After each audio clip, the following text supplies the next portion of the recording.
নবীজির জলিলুল কদর সাহাবী, যুবক তাগড়া যুবক সাহাবী হানজালা রাদিয়াল্লাহু তাআলা আনহু, 25 থেকে 30 বছর বয়স। বিশ্ব নবীজি উহুদের যুদ্ধের দামামা বেজে গেল, রণাঙ্গন প্রস্তুত হয়ে গেল। হানজালা রাদিয়াল্লাহু তাআলা আনহুকে আল্লাহর নবীজি বলল, হানজালা রে, আজকেই তোমার বিবাহ দিলাম, খবরদার আজকে তোমার যুদ্ধের ময়দানে যাওয়ার কোনো প্রয়োজন নাই, তুমি যাও, নববিবাহিত জীবন, আজকে তোমার বিবিকে তুমি সময় দিয়া দাও, আজকে তোমার যুদ্ধে যাওয়ার দরকার নাই। যত সাহাবী আছে আমি বিশ্ব নবীজি নিজে সেনাপতির দায়িত্ব পালন করে আজকের যুদ্ধে আমার আল্লাহর কাছে আশা রাখছি, আজকের যুদ্ধেও আমার আল্লাহ আমাদের বিজয় দিয়া দেবে। নবীজি বিদায় নিয়ে যুদ্ধের রণাঙ্গনে প্রবেশ করলেন। বিশ্ব নবীজি জনাবে মুহাম্মদুর রাসূলুল্লাহর সাহাবী, বাসর সজ্জা ফুল সজ্জার ভিতরে হানজালা রাদিয়াল্লাহু তাআলা ওনার বিবির সঙ্গে মধুর আলাপে মুগ্ন হয়ে গেলেন, সময় পার করছেন। এমতো অবস্থায় তার সহবাস কমপ্লিট হয়ে গেল। হাম্মামখানায় গোসলের জন্য উনি রেডি হচ্ছেন, কে জানি দরজার ওপারে বলে, কত কুতিলা মুহাম্মদ, মুহাম্মদুর রাসূলুল্লাহ রে, কাফেরের বাচ্চারা উহুদের জমিনে শহীদ করে দিয়েছে। হানজালা দেরি করলেন না, খোশবদ্ধ তরবারি খোশ থেকে বের করে দিয়া হানজালা বিবির কাছে গিয়ে বললেন, প্রাণপ্রিয়তমা বিবি রে, আল্লাহ নবীজি আজকে যুদ্ধের ময়দানে যাইতে নিষেধ করেছিল, কিন্তু আমি থাকতে পারলাম না, এইমাত্র কানে আসলো মুহাম্মদুর রাসূলুল্লাহকে জানি না কে কাহারা কোন কাফেরের বাচ্চারা শহীদ করে দিয়েছে। আজকে আমার ফরজ গোসল ছিল, আমার গোসলের প্রয়োজন নাই, আমার এই জানের প্রয়োজন নাই। যেই জায়গায় মুহাম্মদ বেঁচে নাই, যেই জায়গায় আল্লাহ নবীজি যেই জমিনে বেঁচে নাই, ওই জমিনে আমি আমার এই জীবনটা আমি আর রাখতে চাই না। আমিও রণাঙ্গনে প্রবেশ করব, কাফেরদেরকে জাহান্নামের দরজায় পাঠায়া দিয়া নিজেও জান্নাতি সুধা, শাহাদাতের সুধা পান করে নিজেও শহীদ হয়ে জান্নাতের পাখি হতে চায়। আল্লাহু আকবার। আল্লাহ নবীজির সাহাবী হানজালা রাদিয়াল্লাহু তাআলা আনহু বললেন, প্রাণের প্রিয়তমা বিবিরে, বিদায় দিয়া দাও, যদি দুনিয়ার জিন্দেগিতে বেঁচে থাকি আবার দেখা হবে, আর যদি দেখা না হয় বিবিরে, কিয়ামতের ময়দানে আল্লাহ রাব্বুল আলামিন যেই দিন আমাদেরকে কিয়ামতে হাজির করবে, তোমার আমার দেখা হবে কিয়ামতের ময়দানে। আর কিয়ামতের ময়দানে আল্লাহ রাব্বুল আলামিন যদি আমাকে শহীদ হিসাবে মর্যাদা দেয়, তুমি হবা শহীদের বিবি। দুইজনে মিলে জান্নাতের ভিতরে, দুইজনে আমরা এক থেকে জান্নাতের ভিতরে আমরা আবার মিলিত হতে চাই। সুবহানাল্লাহ। বিবি বলল, প্রাণের স্বামীরে, আজকে তোমার সঙ্গে আমার প্রথম দেখা, ইতিপূর্বে তোমার সঙ্গে আমার দেখা হয় নাই, কথাও হয় নাই, তবে দুঃখ নাই, শাহাদাতের মর্যাদা তুমি যদি পাও, আমি আল্লাহর কসম করে বলছি, আমিও নিজেকে প্রস্তুত করব সেই দিনের জন্য, যেই দিন তোমার সঙ্গে আমার জান্নাতে দেখা হয়ে যাবে। হযরতে হানজালা রাদিয়াল্লাহু তাআলা রণাঙ্গনের দিকে দৌড় দিলেন, প্রবেশ করলেন, নাঙ্গা তরবারি নিয়া মুহাম্মদুর রাসূলুল্লাহ সাল্লাল্লাহু আলাইহি সাল্লামের সৈনিক এই উহুদের ময়দানে চলে গেলেন। উহুদের জমিনে যখন প্রবেশ করলেন, সব জায়গায় কেন জানি ধুধু মরুভূমির মতো লাগে, আল্লাহ নবীজিকে কোথাও দেখা যায় না। বিশ্ব নবীজির চেহারা ছিল চাঁদের মতো, বলেন না আল্লাহু আকবার। লক্ষ মানুষ এক জায়গায় আছে, আর ওই লক্ষ মানুষের জমায়েতে মুহাম্মদুর রাসূলুল্লাহ আছে। আল্লাহ নবীকে বের করার জন্য আলাদা কোনো লাইটের প্রয়োজন হবে না। সুবহানাল্লাহ। নবীজির চাঁদ মাখা চেহারা কোটি মানুষের ভিতরে থাকলেও প্রকাশ পেয়ে যায়। সুবহানাল্লাহ বলবেন না? আয়েশা সিদ্দিকা রাদিয়াল্লাহু তাআলা আনহাকে জিজ্ঞাসা করা হলো, ও উম্মাহাতুল মুমিনিন আয়েশা, ও আম্মা জান, হযরতে ইউসুফ নবী বেশি সুন্দর না মুহাম্মদুর রাসূলুল্লাহ সাল্লাল্লাহু আলাইহি সাল্লাম বেশি সুন্দর? আয়েশা সিদ্দিকা রাদিয়াল্লাহু তাআলা আনহা বললেন, ও আমার নবীর সাহাবীরা, জেনে রেখে দাও, মিশরের যুবতীরা, মিশরের রমণীরা হযরতে সাইয়্যিদিনা ইউসুফ আলাইহিসসালামের চেহারা দেখে নিজেদের হাত কেটে দিয়েছে। আর ওই রমণীরা যদি আজকে বেঁচে থাকতো আর আমার মুহাম্মদুর রাসূলুল্লাহর সাদ মাকা চেহারা মুবারকের দিকে যদি তাকাতো, তাদের কলিজাটা কেটে দিয়ে তাদের জীবন থেকে তারা বিদায় নিয়ে চলে যেত। এত সুন্দর আমার নবী ছিল, সুবহানাল্লাহ। আল্লাহ নবীজির এমন চেহারা হযরতে হানজালা উহুদের জমিনে গিয়ে দেখলেন না, ভাবলেন সত্যি বুঝি আমার বিশ্ব নবীজি, দয়ার নবীজি বিদায় নিয়ে চলে গেছে। হযরতে হানজালা রাদিয়াল্লাহু তাআলা বীর দর্পে যুদ্ধের দামামা যুদ্ধের ময়দানে প্রবেশ করলেন। একটা একটা করে কিতাবের মধ্যে আসছে, একা হানজালার হাতে কাফেরের বাচ্চারা 300 জনকে জাহান্নামের দরজায় পাঠিয়ে দিয়েছে। আল্লাহু আকবার। এ মুসলমানের বিজয় আমনে আসে নাই, কারণ মুসলমান যুদ্ধে যায় নিজেকে মারার জন্য, মানে মরে যাওয়ার জন্য এরা যুদ্ধে যায়। আর কাফেররা বেঁচে থেকে যে কয়টারে মারা যায়, কথা কোন ঠিক কিনা? আমরা মরতে যাই জিহাদ করতে, আর ওরা বাঁচতে আসে জিহাদে, কথা বলেন ঠিক কিনা? এই যে ইসরায়েলের এত সম্পদ, এত টাকা পয়সা, এত ধন দৌলত আমেরিকা দেয়, আরো বিশ্ব কিছু আপনার মুনাফিক যাদের টুপি জুব্বা পরা অথচ মুসলমানকে মারার জন্য টাকা পয়সা দেয় কি দেয় না ভাই? দিচ্ছে। এই মুনাফিকের বাচ্চারা বিভিন্নভাবে সহযোগিতা করার পরেও অল্প কিছু ফিলিস্তিন যোদ্ধাদের সঙ্গে নাকানি সুপানি খাইতেছে, কথা বলেন ঠিক কিনা? কারণ সংখ্যার বিবেচনায় মুসলমানেরা বিজয়ী হয় না। বিজয়ী আমার আল্লাহ। 313 জনের বিপরীতে 1000 সৈন্য বদরে, কি কথা বলেন ঠিক কিনা? 1000 সৈন্যকে পরাজিত করে মুসলমানদের প্রথম বিজয় বদরের যুদ্ধে আল্লাহ দিয়েছেন, সুবহানাল্লাহ। বিশ্ব নবীজি সাহাবী বিশ্ব নবীজির সাহাবী হানজালা রাদিয়াল্লাহু তাআলা একাই 300 কাফেরকে জাহান্নামের দরজায় পাঠায়া দিলেন। নিজেও কিছুক্ষণ পরে যুদ্ধ করতে করতে ক্লান্ত হয়ে গেলেন। কাফেরের বাচ্চারা তারে শহীদ করে দিয়া তারেও জান্নাতের পাঠায়া দিলেন, বলেন সুবহানাল্লাহ। হযরতে হানজালা শহীদ হয়ে গেল। এমতো অবস্থায় কিছুক্ষণ পর রণাঙ্গন শান্ত, যুদ্ধ শান্ত হয়ে গেল। বিশ্ব নবীজির মাথার ভিতরে যেই হেলমেট প্রবেশ করেছে, বড় বড় লোহার চোকা চোকা অবস্থা, আল্লাহর নবীজি অজ্ঞান হয়ে গিয়েছিলেন। এই মতো অবস্থায় কাফেরের বাচ্চারা তো খালি ফন্দি খোঁজে কিভাবে তাদেরকে আটকানো যায়, কথা বলেন ঠিক কিনা? বিশ্ব নবীজি মারা যান নাই, কিন্তু এই খবর এলাকার ভিতরে পৌঁছে দিয়েছে শয়তান। কারণ জানেন মুহাম্মদুর রাসূলুল্লাহর মৃত্যুর খবর যদি আরবের ভিতরে, মদিনার ভিতরে দেওয়া যায়, মুসলমান সাহাবী যারা আছে তারা দুর্বল হয়ে যাবে আর তারা পরাজিত হবে, আর কাফেররা বিজয়ী হয়ে যাবে, ইসলামকে ধ্বংস করা সহজ হবে। কিন্তু ওয়া মাকারাল্লাহ ওয়াল্লাহু খায়রুল মাকিরিন। আল্লাহু আকবার। আল্লাহর মক্কর বড়, আল্লাহর খেলা তো আন্তর্জাতিক মানের খেলা, কথা বলেন ঠিক কিনা? যে আন্তর্জাতিক ট্রাইব্যুনালে মুজাহিদ নিজামী আল্লামা সাইদিরে ফাঁসিতে ঝুলানোর পায় তারা করেছিল ফাঁসিস্ট হাসিনা, ওই আন্তর্জাতিক ট্রাইব্যুনাল আছে, শুধু জজগুলো পাল্টায় গেছে। ওই ট্রাইব্যুনালে শেখ হাসিনারও ফাঁসির রায় হয়ে গেছে, কথা বলেন ঠিক কিনা? জায়গায় ঠিকই আছে, শুধু কি বলে রায় পরিবর্তন হয়ে গেছে, কথা বলেন ঠিক কিনা? এজন্য গর্ত যার জন্য খুঁড়বে, আপনি যারে ফালাইতে যাইবেন, ওই গর্ত যে আপনার জন্য আপনি নিজে খুললেন, এটার প্রমাণ আবু জেহেল নিজে, কথা বলেন ঠিক কিনা? হযরতে হানজালা শাহাদাত বরণ করলেন।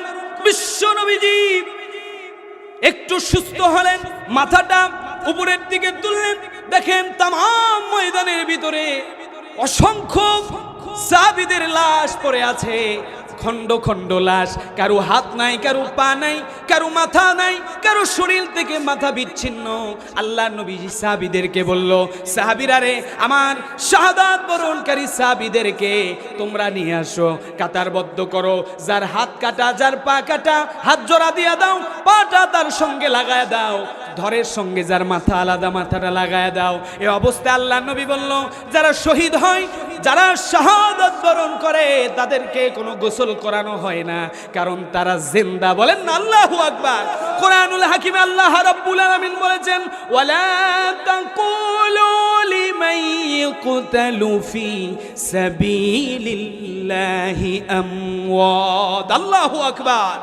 আল্লাহ রাব্বুল আলামিন বললেন, ইয়া রাসূলুল্লাহ, ইয়া হাবিবাল্লাহ, আপনার উম্মতদেরকে বলে দেন যারা আমার জন্য জীবন দেয় তাদেরকে মৃত বলো না, তারা জিন্দা।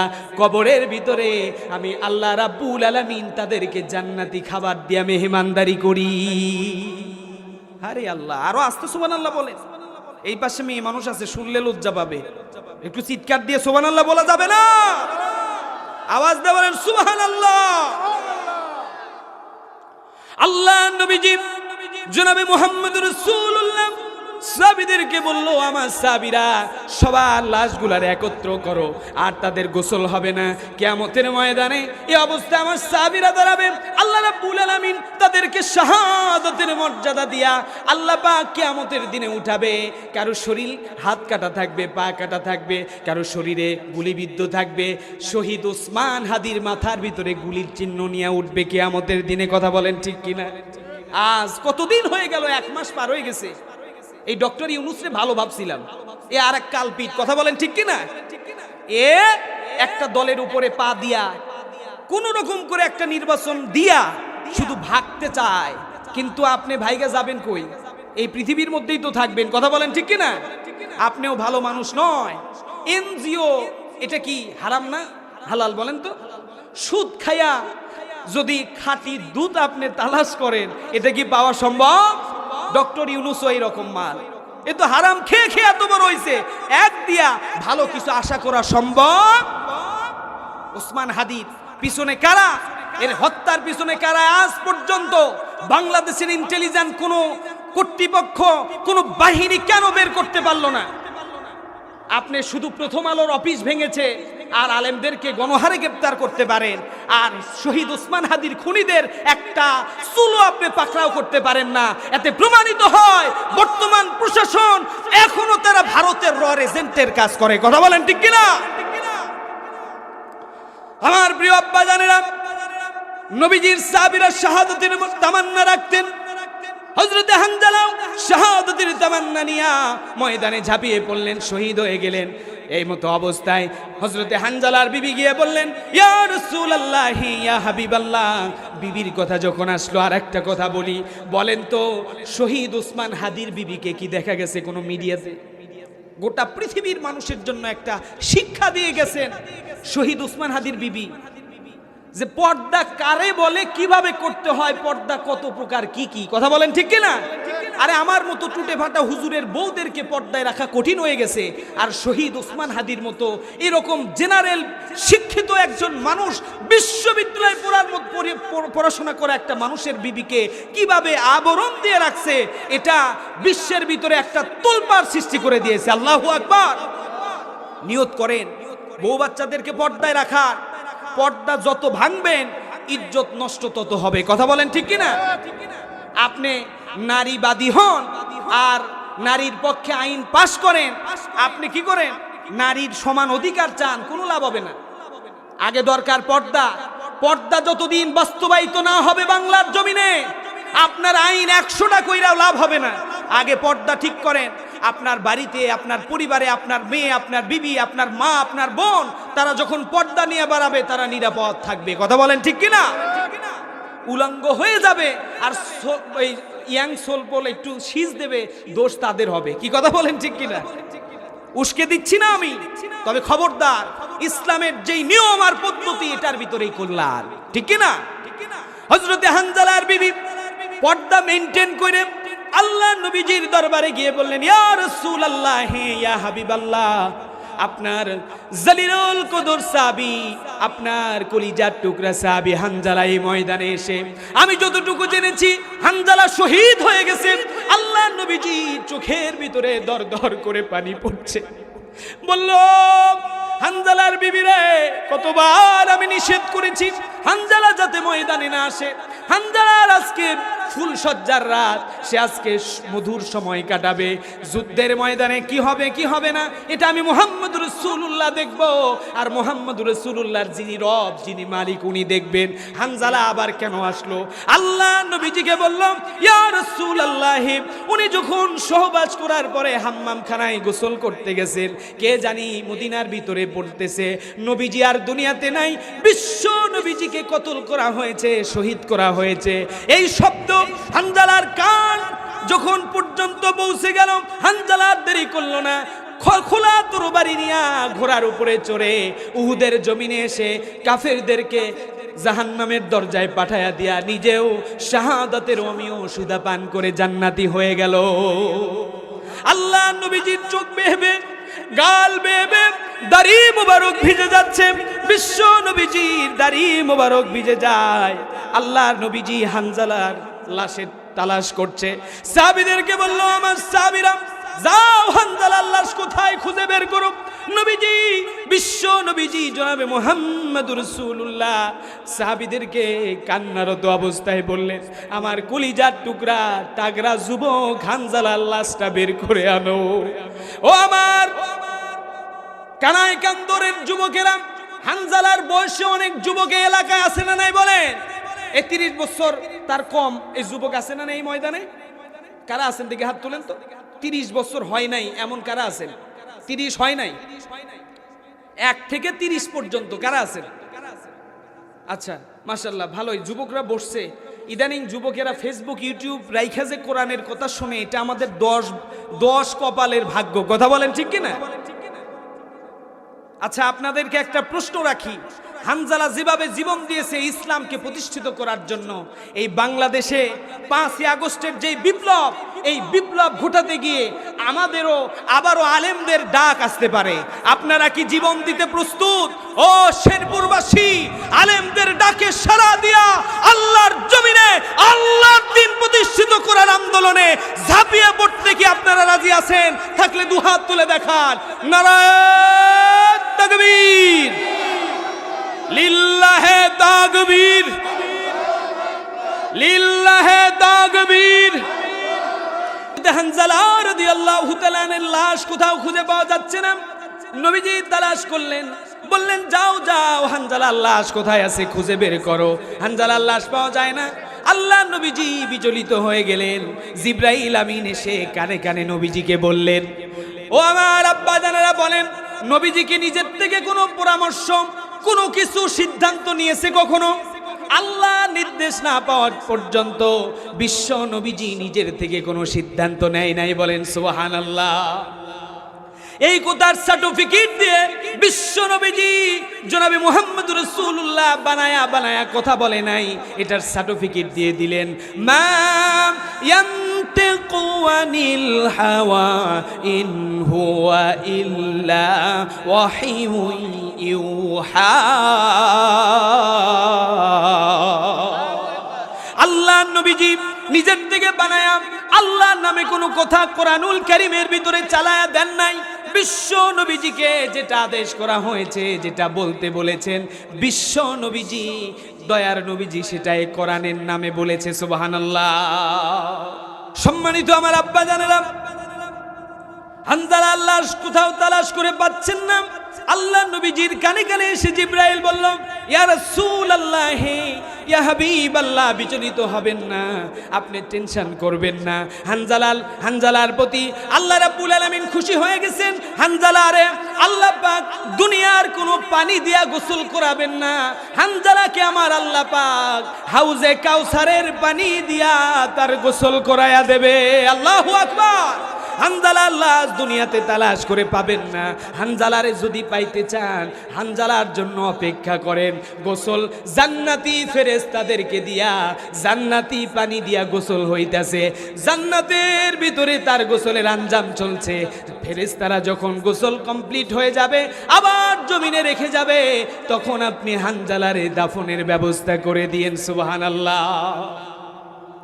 কিছুক্ষণ পরে দেখা গেল হানজালারে নবীজি ফেরেশতাদের দেখতে পারতেন। আমরা কি ফেরেশতা দেখতে পারি? আওয়াজ দিয়ে বলেন পারি। ফেরেশতা বিশ্বাস করি কি করি না? আমানতু বিল্লাহি ওয়া মালাইকাতিহি ওয়া কুতুবিহি ওয়া রাসূলিহি ওয়াল ইয়াউমিল আখিরি ওয়াল কদরি খাইরিহি ওয়া শাররিহি মিনাল্লাহি তাআলা ওয়াল বাসি বাদাল মাউত। আমানতু বিল্লাহি ওয়া মালাইকাতিহি, ফেরেশতাদের প্রতি বিশ্বাস রাখা এটা ঈমান। সুবহানাল্লাহ বলেন। আল্লাহ যে ফেরেশতা সৃষ্টি করেছেন এই বিশ্বাস আমাদের আছে না নাই? আল্লাহ নবীজি দেখলেন, আসমানের পানে তাকিয়ে দেখলেন বিশ্ব নবীজির জলিলুল কদর সাহাবী হানজালা লাশটারে আল্লাহর ফেরেশতারা তারা কাদের উপরে করে জান্নাত থেকে একটা সিঁড়ি বেয়ে উহুদের ময়দানে এসে হাজির।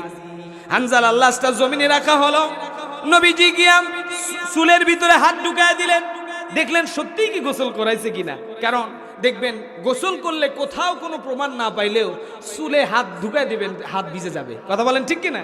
নবীজি হাত ঢুকায় দিলেন, দেখলেন হানজালার চুলের ভিতরে টপ টপ করে তখনও জান্নাতের পানি, জান্নাতের পানির খুশবু আম্বারের মতো সুগন্ধি ছড়ায় দেয়। গোটা গোটা উহুদের ময়দান হানজালার খুশবুতে নুরানিত হয়ে গেছে। বলেন সুবহানাল্লাহ।